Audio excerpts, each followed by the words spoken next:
Hello wives, பாக்டக நகர்ல தாகிர் என்பவர் ஒருத்தர் வாழ்ந்திருக்காரு. அவருக்கு 2 மகன்கள், ஒரு மகள் இருக்காங்க. இப்ப அவரது மகள் கல்யாண வயது நெருங்கிட்டாங்க. இப்ப அவருக்கு கொஞ்சம் வருத்தம் இருக்கு. அதாவது நம்ம அந்த மகளுக்கு சீக்கிரமே கல்யாணம் முடிக்கணும், அதுக்குண்டான பொருளா ஏற்பாடு பண்ணுமே அப்படின்னு அவர் நினைக்கிறாரு. அவரு ஒரு வியாபாரி. அவரு ஒரு நகரத்தை விட்டு இன்னொரு நகரத்துக்கு போயிட்டு பொருளை வாங்கி வித்துட்டு வருவாரு. இப்படி அவருடைய வாழ்க்கை சந்தோஷமா போயிட்டு இருக்கு. அந்த காலத்துல ஒட்டகத்திலே பயணம் செஞ்சு பல நாட்கள் கடந்து இன்னொரு நகரத்துக்கு போவாங்க. அப்படிதான் அவரு இப்ப வியாபாரம் பண்ண போறாரு. இந்த நேரத்துல அவருடைய மகள் பக்கத்துல வராங்க. ஒரு கூடையில பெரிச்சம்பழம் வச்சு அவருடைய அப்பா தரா. அப்பா, இந்த பெரிச்சம்பழத்தை பசியா இருக்கும் போது இது சாப்பிடுங்க அப்படின்னு அவர் சொல்றா. இப்ப தாகிர் என்ன பண்றாருன்னா சரிமா அப்படின்னு சொல்லிட்டு அவர் அங்கிருந்து வியாபாரத்துக்கு கிளம்புறாரு. இப்ப நெடுந்தூரம் பயணிக்கிறாரு.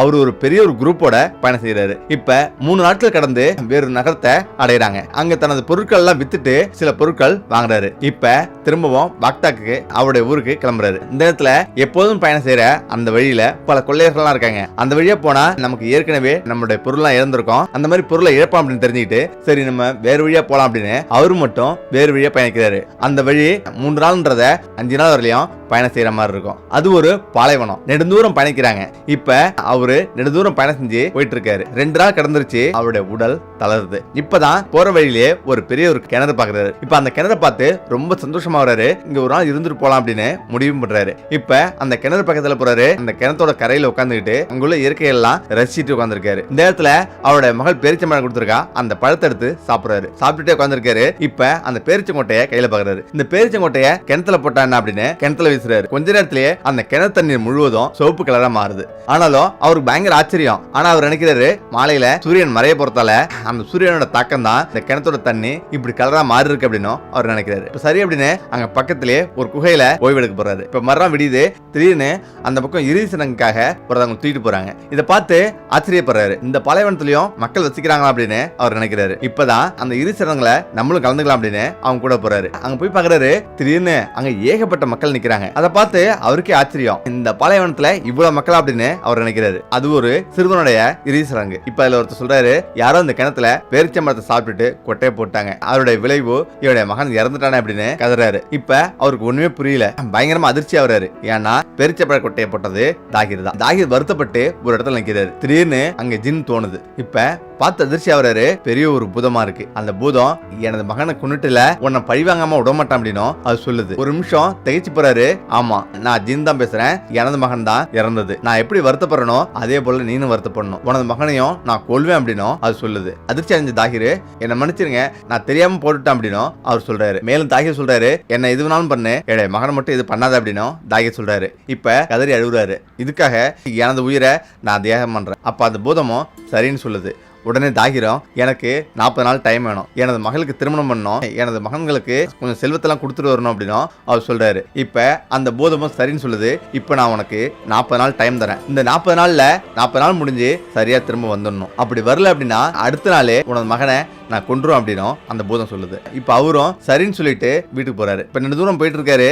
இப்பதான் ஏற்கனவே அவர் கூட போன அந்த குழு தாகிர் சந்திக்குது. தாகிர், எந்த வழியா வந்த, ஏன் எங்க கூட வரல அப்படின்னும் அவங்க கேக்குது. எனக்கு இந்த வழியா வந்தா பயமா இருக்கு, ஏற்கனவே இந்த வழியில கொள்ளைக்காரர்கள் வந்தாங்க, அதனாலதான் நான் வேறு வழியா வந்தேன் அப்படின்னும் அவர் சொல்றாரு. இப்ப சரி அப்படின்னு எல்லாருமே பயணிச்சு அவருடைய ஊருக்கு போறாங்க. இப்ப அவருடைய வீட்டுக்கு போறாரு. இங்க நடந்த விஷயம் எல்லாமே வெளில சொல்லாம மனதுக்குள்ளேயே போட்டு அழுத்திட்டு தவிச்சிட்டு இருக்காரு. இப்ப மகளுக்கு திருமணம் செஞ்சு கொடுக்கணும், அதே போல மகன்களுக்கு ஏதாவது பண்ணணுமே அப்படின்னு அவர் நினைச்சிட்டு இருக்காரு. இப்பதான் நாளுக்கு நாள் அவருடைய மனம் பரிதவிக்குது.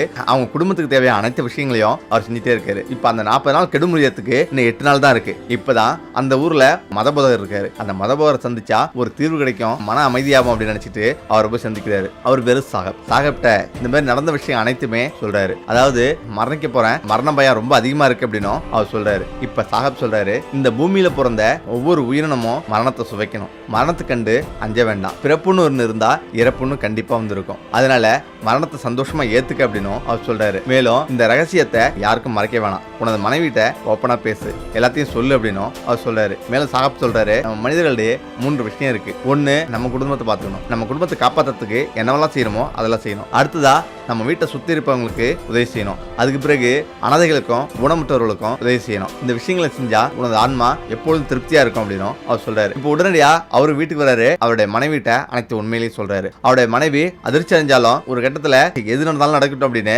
மனதை தேத்திக்கிறாங்க. இப்ப அதே போல வீட்டுக்கு பக்கத்துல உள்ள எல்லா வீடுகளுக்கும் உதவி பண்றாரு. பிறகு ஊனமுற்றவர்களுக்கும் முதியோர்களுக்கும் இயலாதவர்களுக்கும் கொடுத்து உதவுறாரு. இப்ப அவருடைய மனது ஏதோ ஒரு திருப்தி நிலை அடையுது. அதாவது இதுக்கு மேல நம்ம இறந்தா கூட பரவாயில்ல, 4 பேருக்கு நம்ம நல்லது செஞ்சிருக்கோம் அப்படின்னு மன திருப்தியோட இருக்காரு. இப்ப 40 நாள் நெருங்கிறதுக்கு இன்னும் 4 நாட்கள் தான் இருக்கு. சரி, இப்படியே நடந்து போனா 3 நாள் சரியாயிடும் அப்படின்னு நினைச்சிட்டு அவரு திரும்பவும் ஜின்ன பார்க்கறதுக்காக கிளம்புறாரு. இப்ப 3 நாள் பயணிச்சு அந்த இடத்த அடைகிறாரு. அந்த கிணற்றுக்கு போறாரு. இப்ப ஜின்னு நின்று இருக்கு. ஜின்னிடம் நான் வந்திருக்கேன், இதுக்கு மேல நீ என்ன வேணாலும் என்ன செய்யலாம் அப்படின்னும் அவர் சொல்றாரு. இதை பார்த்து ஜின்னு ஒரு நிமிஷம் ஆச்சரியமாகுது. நீ உனது வாக்குறுதியை காப்பாத்திட்ட. நீ நினைச்சிருந்தா அப்படியே தப்பிச்சு ஓடிருக்கலாம். ஆனாலும் கொடுத்த வாக்குறுதியை நிறைவேற்றணும்னு நீ நினைச்சிட்டு நீ வந்திருக்க. அதனால உனக்கு மரணம் கிடையாது. உன்னை தண்டிக்க நான் விரும்பல. நீ திரும்பவும் வீட்டுக்கு போயிட்டு உனக்கு குடும்பத்துடன் வசிக்கலாம். அதே போல தற்போது நீ நல்லதெல்லாம் பண்ணிட்டு வந்திருக்க. அந்த நல்லதை நீ தொடர்ந்து செய்யலாம் அப்படின்னும் அது சொல்லுது. இப்ப தாகிரும் சந்தோஷமா வீடு திரும்புறாரு. இப்ப அவர் எப்போதும் போலவே பலருக்கும் உதவி செஞ்சிட்டு இருக்காரு. ஓகே, இதை விட பிரச்சனைக்கிறேன்.